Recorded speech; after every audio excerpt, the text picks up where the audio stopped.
Welcome back to D&D Through the Worlds, where I take the main characters from different works of fiction and say what I think they'd be as D&D characters. Today's characters are from Fairy Tale. I'm really excited to get this one going because the next few videos in the series are going to be anime-based, which is a big thing for me. I love anime and manga.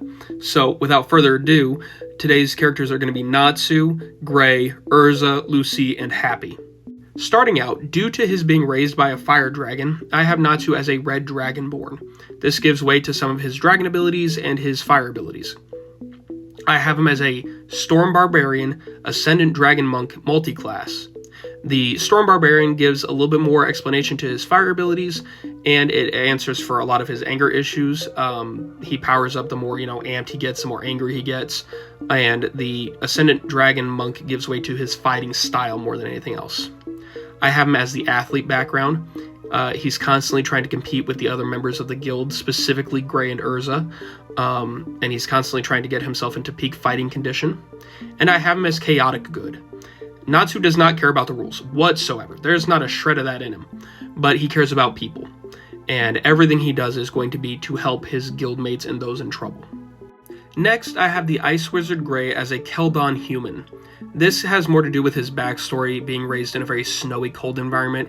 He has a lot of resistance to cold temperatures and ice, and it kind of leads into his abilities. I have him as a Profane Soul Blood Hunter. This more has to do with what he learns of his abilities in the future.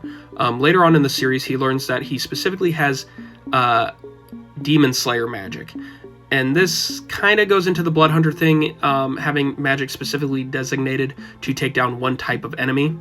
And the Profane Soul kind of leads into his bloodline, and that it's a family thing, and leads into why he uses that magic.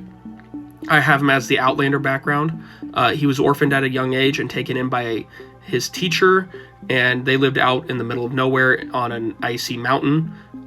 So he was really cut off from society. And I have him as neutral good. He'll follow the rules as much as he can, but for the most part, he's kind of like Natsu in that he's just going to do what he can to help people. Next, we have one of Fairy Tale's most renowned wizards, Urza. I have Urza as a hobgoblin. She's very warlike and very focused on kind of encouraging her friends in combat and doing what she can to overpower her enemies and be that knight. I have her as a samurai fighter. She's very focused on weaponry, but she can take a hit and get up and keep going. She does not give up. She does not relent. She is an unstoppable force.